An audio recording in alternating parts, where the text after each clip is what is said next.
for J, and I am your girl, Auntie Jen. Yes. Tell me if I love it all over my hairstyle again. We just go get it, put little, certain touch up a little, you know, little that. Anyway, this is a little clip from interview that Isac has done, and with Yendi years ago, about 3 to 4 years ago, he did this interview. And Yendi, I'm just using a clip to show to others the interview of Isac, because Isac is a life-changing story to the youths of Jamaica, to make them know that no care your circumstance, you can turn around and become whatever or whoever you want to be, and we should embrace that. So I'm going to take you into a clip, make you hear a little more about what Isat Buchanan is all about.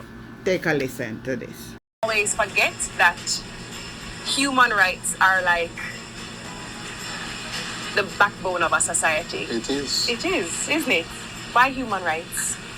Other than the fact that it's the backbone of the society. No, other than the fact. All right, so let me really say this. We have forgotten that for some strange reason, 400 years of oppression for Caribbean people, black people. I'm talking about slavery. Yeah. And we have come into modern society, but we are still ruling with the same heavy hand and forgetting human dignity. And so the Constitution, which is the document that all law is supposed to conform to, it protects those who are put in power, and it creates checks and balances to ensure that the least among us is treated with human dignity, respect. And so there's nothing wrong with law, there's nothing wrong with judgment, there's nothing wrong with police enforcing the law. It is how you do it. That's right. And ensuring that the experience doesn't dehumanize. You know? And when we actually look at human rights and look at the Constitution and the importance of it, that's where we start in terms of fixing crime and violence in Jamaica. Yeah. But on top of that, my experience with the law, that's right, and coming to the realization that they forget that you are somebody. They erase the greatness that's in you. With a conviction, you are a part of the forgotten class. You become beneath the lower class. And there's no redemption. So I will say this without any apology. Currently in Jamaica, there's no room and acceptance of rehabilitation. There isn't. So and there I is have a implicit problem bias with that. with it. I have a problem with that because, in my opinion, what reason does anyone have to want to be better and do better if you are always condemned, if you are always outcast because you made a mistake? Exactly. I have an issue with that because, I mean, it sounds really cliche and corner, but there must be room for forgiveness. There must be room for growth and improvement and being better, right? Exactly. I've always thought that compassion, not just the word, compassion as an innate attribute to humans. The act of it. Not saying I am superior and I have compassion. The act of it. Passing somebody on the road who it's not necessarily begging, but you can see distress from a human. And being empathetic and toward the them. empathy comes and you say, what's wrong? You know? If we exercise that, we would be a lot more preventative than responsive. And we, especially in Jamaica, we react way more than we actually prevent. Correct. Exactly. Correct. This interest in human rights comes out of nowhere. You hinted to it a little bit a while ago. She said it doesn't come out of nowhere for you. I am absolutely fascinated by your story. And I'm fascinated by it because I feel like so many people have a negative experience and them think I it that because in the name of not being seen as someone that can be rehabilitated. In your instance, it wasn't a rehabilitation, it was actually you experienced a wrongful conviction. I'm going to say that, yes. Yes. Mhm. And why do you say it like that? Why do I say it like that? Because that's what it was. Yes. Yes. That's exactly what it was. Walk me through that. So, first of all, I must say this. It's about 21 years now since that conviction. And so, a lot of times, especially in the public space, and a lot of people have zero appreciation for it. They think that it is Isat, I can say it because I'm proud of it, the over 40-year-old man that must have last year had a conviction, and because Jamaican society is so corrupted, some friend thing go on and you got the opportunity. That was not the case. Yeah. The journey was long. Yeah. I had an experience as a juvenile, and I'm emphasizing that, as a teenager with, I must commend my parents, the best of guidance. Yeah. I was not lacking and wanting of anything. And I was, the word is duped. Yeah. I'm going to say it, and found myself going through Norman Manley International Airport with drugs.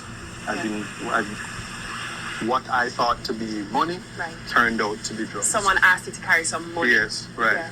Yeah. Questionable as to whether or not, let me not even go there, but let's just say it turned out to be drugs. Right. And the reality of that was a conviction. Right. It's not so much of the conviction, and I want to highlight this, is that when persons are put into these experiences, it is the destiny aspect of your life, because you're going to meet a lawyer, you're going to meet the guard at the lockup, you're going to meet a judge, you're going to meet a prosecutor who's also an attorney sometimes, and you're going to meet other persons, good and bad. But there are people in terms of, that human rights we talk about, from all over the world, that we are interconnected to and must experience to shape our destiny. So, we can talk about the conviction, but we must speak about my first experience in a courtroom. Yes. I saw a black man on the bench, and the bench was high. It was a judge. It was a black man like my grandfather. I'm saying, black man, Martin Gale, please don't, justice don't.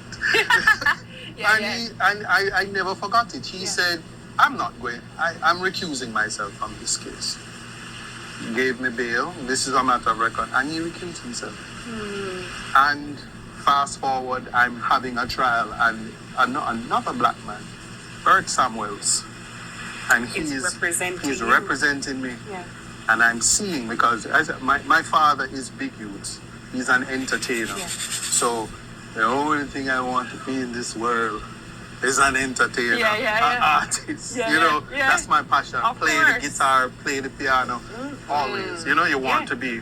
And I saw Bert Samuels, and he's an erudite lawyer, majestic, and he speaks proper English, and he's very doing eloquent. Right. And I told him, I said, I got convicted, So I said, I want to be like you, And he gave me the look like, you just get convicted and you want to be like me. Go on, go sit down there. But that was far from my mind, because after that experience as a juvenile, fine was paid by, the person who asked you to carry money. Right, which at that time there was no investigation, nothing. They didn't do that. So that was significant for me, because I was just a child. Right. By law. And what happened after that? I said, man, I have to change my life and get closer to God. And I'm at the university at the United Theological College. Really? Yes, the seminary at that.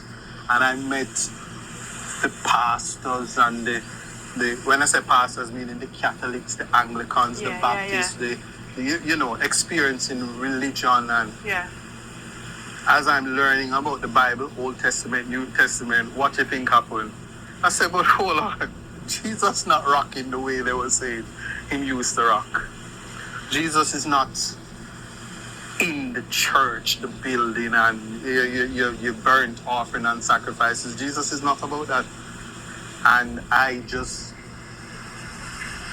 went to the dean and said, I can't do this pastor business, I'm searching for something higher. And the dean says, do philosophy. Really? Yes. And my degree was transformed from theology to philosophy after a year. Oh, wow. And this was, so this is something I don't think I've ever said that to anybody in the public space. But I'm now at UWI, and I can tell you, any young person, you haven't even started to live until you get the opportunity to go into a university to find self.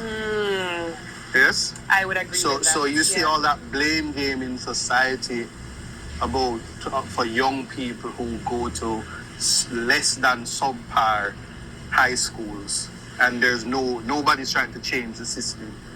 And I mentor young persons now. And I'm going to say one particular school, and here's why. Haile Selassie, that school. If a child is at Haile Selassie and graduated 5 CXC subjects, he got no help. And when I say no help... So East Portland, that's your next member of parliament. Someone that can inspire you. Some parents having problem with their children. This is somebody that you can go to, talk to them. Ask him to help you, to nurture your child. Coming from there, but pull himself to the forefront.